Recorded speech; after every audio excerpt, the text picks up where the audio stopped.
નમસ્કાર દર્શક મિત્રો, અમારી ચેનલમાં આપનું ફરી એકવાર હાર્દિક સ્વાગત છે. જેમના લગ્ન નથી થતા તે એકવાર જરૂર જુઓ. મિત્રો, આજના વિડીયોમાં આપણે એ જણાવવાના છીએ કે જેમના લગ્ન નથી થઈ રહ્યા તે આ માહિતીને અંત સુધી નિહાળતા રહેજો. તો મિત્રો, તમારી દીકરી કે તમારા દીકરાના લગ્ન માટે માંગું ન આવતું હોય અથવા તો માંગું આવે છે પણ વાત આગળ ન ચાલતી હોય અથવા તેની ઉંમર વધી ગઈ છે તેમ છતાં તેના લગ્ન ન થતા હોય તો મિત્રો, તમે આ વિડીયોમાં જણાવેલા ઉપાયો અવશ્ય કરજો. મિત્રો, વિડીયોમાં આગળ વધતા પહેલાં જો તમે ઈચ્છતા હોય કે માતાજીની કૃપા તમારા પર સદાય બની રહે તો વિડીયોને લાઈક કરી દેજો અને ચેનલને સબસ્ક્રાઈબ કરી દેજો. કમેન્ટ બોક્સમાં જય માં લક્ષ્મી જરૂરથી લખી દેજો.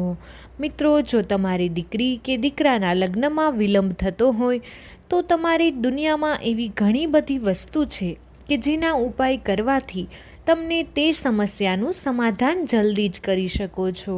મિત્રો, આ ઉપાયો એવા છે કે જેનાથી તમારે નથી મંદિરમાં જવાનું કે નથી પૂજા કરવાની, બસ સાચી શ્રદ્ધાથી અમુક ઉપાયો કરવાના છે જેના લીધે તમારી સમસ્યાઓનું સમાધાન થઈ શકે.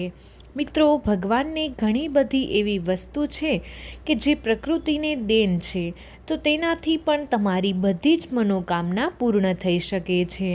મિત્રો, આપણા દીકરી દીકરાના લગ્નમાં થતા વિલંબને દૂર કરવા માટે પૂજાપાઠ કર્યા વગર જ એક નાનો ઉપાય અમે તમને જણાવીશું જે તમને જલ્દી જ તેનું પરિણામ આપી શકશે. મિત્રો, આ ઉપાય અમે તમને જણાવવાના છીએ તે ઉપાય કરીને તમને 24 કલાકમાં જ તેનું સમસ્યાનું સમાધાન આપી દેશે. જે વસ્તુ અમે તમને જણાવવા જઈ રહ્યા છીએ તે સાક્ષાત તમારી સામે જ હશે અને એ એવો ચમત્કાર કરી દેશે કે તમે વિચારમાં પડી જશો. મિત્રો, જ્યારે તમે હાથ જોડીને ભગવાનને પ્રાર્થના કરો છો તો તે ભગવાનની આગળ વિનંતી કરી કહેવાય છે. મિત્રો, તમને એવું પણ લાગતું હશે કે આનાથી કંઈ થતું નથી, પણ જે વસ્તુ તમારી સામે છે કે જો તેનાથી ચમત્કાર થશે તો એ ચમત્કાર છે, તમને તે ભગવાન દ્વારા મળેલો છે એવું લાગશે અને તેના આશીર્વાદ તમારા પર સદા માટે બની રહેશે. તો મિત્રો, ચાલો હવે અમે તમને જણાવીએ કે લગ્નમાં બાધા આવે તો તેનો ઉપાય કઈ રીતે કરી શકાય. મિત્રો, જો તમારે તમારા દીકરા કે દીકરીના લગ્ન જલ્દી કરવા હોય તો તેના માટે એક આ નાનો ઉપાય છે. તો સૌથી પહેલાં તમારે 1 ગ્લાસ પાણીનો ભરી લેવાનો છે અને પછી તેની સાથે જ કપૂર લેવાનું છે. મિત્રો, આ ઉપાય કરવા માટે તમારે મંદિરમાં કે મંદિરની સામે બેસવાની જરૂર નથી, કોઈ દિશામાં પણ બેસવાનું નથી, કોઈ દેવી દેવતાની સામે બેસીને આ ઉપાય તમારે કરવાનો નથી.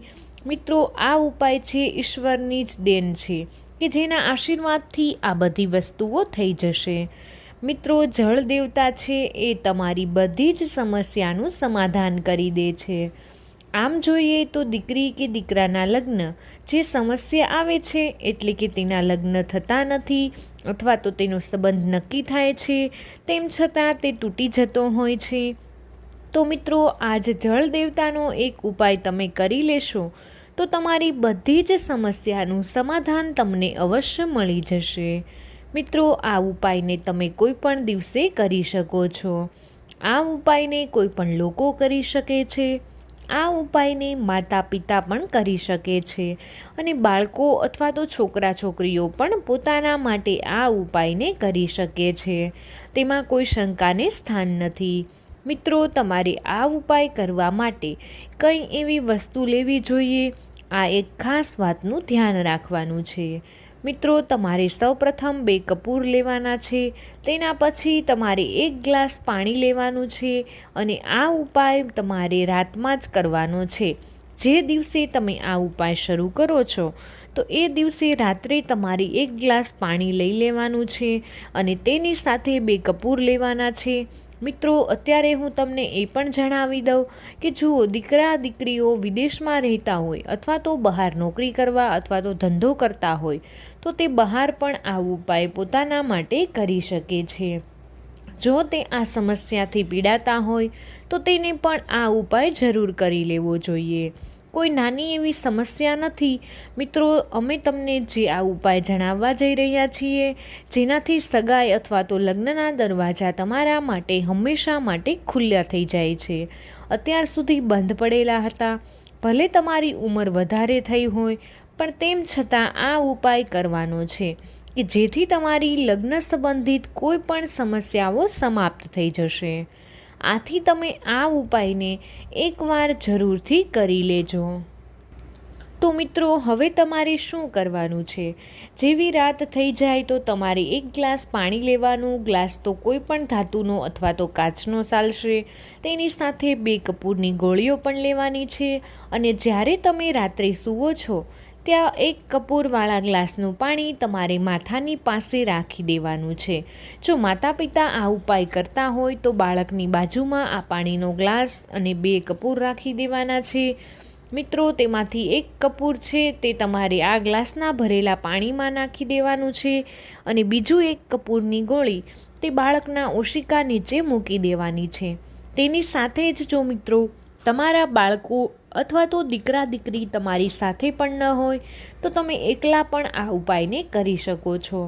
જ્યારે તમે રાત્રે આ ઉપાય કરો છો તો ત્યારે તમારે રાત્રે જળ દેવતાને નમસ્કાર કરીને જે તમારા મનની ઈચ્છા છે તેનું તમારે સ્મરણ કરવાનું છે અને 1 ગ્લાસ પાણીનું તમારા બાળકના નામનો સંકલ્પ લઈને પોતાના માથા પાસે રાખી દેવાનું છે અને તેની અંદર 1 કપૂરની ગોટી મૂકી દેવાની છે અને બીજી કપૂરની ગોટી પોતાના ઓશિકા નીચે મૂકી દેવાની છે અને રાખ્યા પછી તમારે સૂઈ જવાનું છે. અને પછી તમે સવારે ઉઠો તો પછી આ 1 કપૂરની ગોટીવાળું ગ્લાસમાં પાણી છે જેમાં તમે 1 કપૂર મૂકેલું છે તો તમે તેને જે ઓરડામાં રાખેલું છે તો તે ગ્લાસના પાણીને લઈને તે ઓરડામાંથી જ આખા રૂમમાં છાંટી દેવાનું છે. જો બાળકો પોતે જ આ ઉપાય કરતો હોય તો જાતે જ પોતાના ઓરડામાં પાણીનો છાંટી શકે છે અને પછી તે ઓરડામાં પાણી છાંટતા તમારા ઘરના મુખ્ય દ્વાર સુધી આ પાણી છાંટી દેવાનું છે. તો મિત્રો, તમે એવું વિચારતા હશો કે આ ઉપાય એવી કઈ રીતે કામ લાગતો હશે? તો મિત્રો, આ ઉપાય કરવાથી બાળકના જેટલા પણ ગ્રહ દોષ છે, મંગળ દોષ છે, તો આ બધા જ દોષો તેના ઓરડામાંથી મુખ્ય દ્વારથી બહાર જતા રહેશે અને જેટલી પણ નકારાત્મક ઉર્જા છે એને બહાર કાઢવા માટે તમારે ઘરના મુખ્ય દ્વાર પર આ કપૂરવાળું પાણી છાંટવાનું છે. પછી બીજું જે કપૂર છે એને મિત્રો તમારે ઉઠાવીને પછી ઘરની બહાર અથવા તો દીવામાં બાળી દેવાનું છે. મિત્રો, આ ઉપાયને તમારે લગાતાર 5 દિવસ સુધી કરવાનો છે. આ ઉપાય છે એક પછી એક બીજા સભ્યો પણ કરી શકે છે. મિત્રો, આ ઉપાય કરવાથી તમને પહેલા જ દિવસે એક શુભ સંકેત મળી શકે છે. તેની સાથે જ આ ઉપાય કરવાથી તમારા માટે જલ્દી સારું માંગવું આવી શકે છે. તમારી જેની સાથે વાત ચાલી રહેલી હશે તે જ માંગુ તમારા ઘરે આવશે. પણ મિત્રો, તમારે 5 દિવસ સુધી આ જળ દેવતાનો અને આ કપૂરનો ઉપાય કરી લેવાનો છે. તો તમે આ ઉપાયનું પરિણામ છે તે 24 કલાકમાં જ મળી જશે અને 24 કલાકમાં ન મળે તો 5 દિવસમાં તમને આનું પરિણામ જોવા મળશે અને તમારા ઘરમાંથી બધી નકારાત્મક ઉર્જા પણ જતી રહેશે અને પછી તમે જોશો કે તમારા ઘરમાં મંગળ કાર્યો શરૂ થવા લાગશે. તમે જ માતા લક્ષ્મીનો વાસ સદાય માટે ઘરે રહેશે અને તમારી અને તમારા દીકરાની બધી જ મનોકામનાઓ પૂરી થવા લાગશે. આ ઉપાય કરવાથી પણ તેનું લગ્ન જીવન છે તે સુખમય બની જશે અને સાથે જ મિત્રો, આ ઉપાય સિવાય તમે બીજો ઉપાય પણ કરી શકો છો. જો તમારા દીકરા કે દીકરીના લગ્નમાં બાધા આવતી હોય, તેમ છતાં ઘરે છોકરા અથવા તો છોકરી જોવા આવતા હોય પણ વાત એમ જ આગળ નથી વધી રહી, તો મિત્રો તેના માટે તમે આ ઉપાય અવશ્ય કરી શકો છો. આથી તેનું પરિણામ તમને અવશ્ય જોવા મળશે. તો મિત્રો, આ ઉપાય કરવા માટે તમારે શું કરવાનું છે? તેમજ આ ઉપાય કરવા માટે કોઈ પણ મંદિરમાં જવાનું જરૂર નથી, કોઈ હવન કરવાનો નથી. મિત્રો, તમારે ખાલી 1 હળદરનો ટુકડો લેવાનો છે જે તમારે પોતાના પાકીટમાં રાખવાનો છે આટલા માટે એક નાનો એવો હળદરનો ટુકડો લેવાનો છે. પછી મિત્રો તમારે એક નાળિયેર લેવાનું છે. નાળિયેરમાં જટા હોવી જોઈએ, તેમાં પાણી પણ હોવું જરૂરી છે. તેની સાથે જ મિત્રો એક લાલ કલરનું કપડું લેવાનું છે. બસ એક જ લાલ કલરના કપડામાં આ એક નાળિયેરને રાખવાનું છે. પણ તેની સાથે એક સૂતરનો દોરો લેવાનો છે. પછી એ હળદરનો નાનો ટુકડો લેવાનો છે. હળદરનો ટુકડો છે એ મિત્રો નાનો જ લેવો પડશે, કારણ કે તમારે એ હળદરના ટુકડાને પોતાના પાકીટમાં રાખવાનો છે. તેની સાથે જ મિત્રો એક નાનું પીળું કપડું લેવાનું છે, જેની અંદર તમારે આ હળદરનો ટુકડો છે એ લપેટવા માટે રાખવાનો છે. અને તેની સાથે જ એક પીળો દોરો લઈ લેવાનો છે. તો મિત્રો આ ઉપાય તમારે કયા દિવસે કરવાના છે? તો આ ઉપાય એ તમારે મંગળવારે અથવા તો રવિવારના દિવસે વહેલા સવારે નાહી ધોઈને આ ઉપાય તમારે કરવાનો છે. મિત્રો આ ઉપાય છે તે શુક્લ પક્ષના મંગળવાર અથવા તો ગુરુવારમાં તમારે કરવાનો રહેશે, તો વધુ સારું પડશે. એટલે કે અમાવસ્યા પછી, શુક્લ પક્ષ એટલે કે અમાવસ્યા પછી આવનારા મંગળવારના દિવસે અથવા ગુરુવારના દિવસે આ ઉપાય કરવાનો છે. તમારે તમારા ઘરના મંદિર સામે જતું રહેવાનું છે. પછી મંદિરની સામે જઈને તમારે એક દીવો પ્રગટાવવાનો છે અને તેની સાથે એક લોટામાં પાણી ભરી લેવાનું છે. તેની સાથે જ હનુમાન દાદાનો મંત્રનો જાપ કરવાનો છે. પછી હનુમાનજી મહારાજને મનમાં એ પ્રાર્થના કરવાની છે, જય હનુમાનજી મહારાજ, મારા દીકરા કે દીકરીના લગ્નમાં જે પણ બાધા આવે છે તે તમે કૃપા કરીને આ બધી સમસ્યા દૂર કરી દેજો. મિત્રો હવે પછી તમે જે લાલ કપડું લીધેલું છે તે લાલ કપડાને આ નાળિયેરની ઉપર લપેટી દેવાનું છે. પછી જે આજ તમે સૂતનો દોરો લીધેલો છે તેને લાલ કપડામાં નાળિયેર રાખીને બાંધી દેવાનો છે. પછી તેમાં ગાંઠ વાળવાની નથી, એમ જ તેની અંદર દોરો મૂકી દેવાનો છે. મિત્રો હવે તમે આ લાલ કપડું નાળિયેર ઉપર લપેટી દીધું છે. પછી આ સૂતરનો લાલ દોરો પણ તમે 3 વાર વીંટી દીધો છે. તેની સાથે જ મિત્રો આ હળદરની ગાંઠ છે તેને પણ તમારે પીળા કપડામાં ઉપર રાખી લીધેલી છે. તો મિત્રો હવે તમારે શું કરવાનું છે? હવે બસ તમારે હનુમાનજી મહારાજનું ધ્યાન કરવાનું છે, તેમજ મનમાં પ્રાર્થના કરજો, હે હનુમાનજી મહારાજ, મારા દીકરા કે દીકરીના લગ્નમાં જે કંઈ પણ બાધા કે વિલંબ આવે છે તેને તમે જલ્દી જ સમાપ્ત કરી દેજો. અને કોઈ એવો ચમત્કાર તમે જરૂર આપો કે આ ઉપાય કરવાથી મારા દીકરા કે દીકરીના લગ્ન જલ્દી જ થઈ જાય અને તેમના માટે એક સારું એવું માંગવું આવે અને તેના લગ્ન નક્કી થઈ જાય. મિત્રો જ્યારે તમે આ મનોકામના બોલો છો તેના પહેલાં આ લાલ કપડામાં રાખેલું નાળિયેર છે એ હનુમાનજી મહારાજના શરણોમાં તમારે સમર્પિત કરી દેવાનું છે.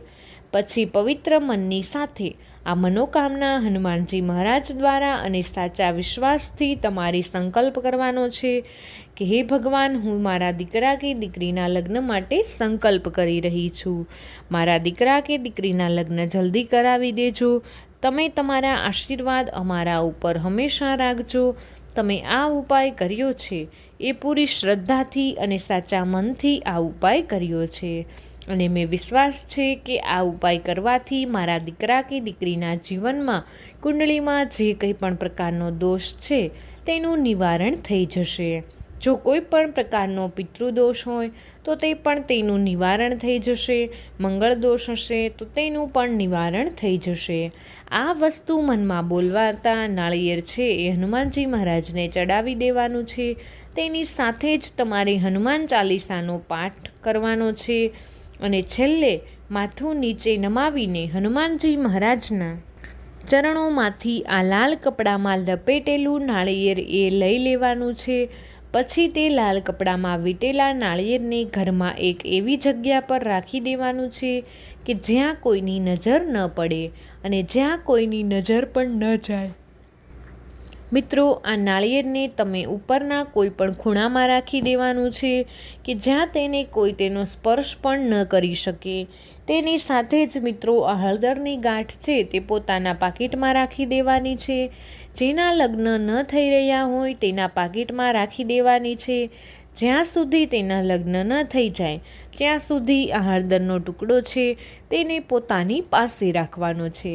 પછી મિત્રો, જ્યારે પણ દીકરા કે દીકરીના લગ્ન થઈ જાય એટલે કે તમારી મનોકામના પૂરી થઈ જાય તો તમારે આ નાળિયેર એ જગ્યાએથી ઉતારી પછી હનુમાનજી મહારાજને પાછું ચડાવી દેવાનું છે.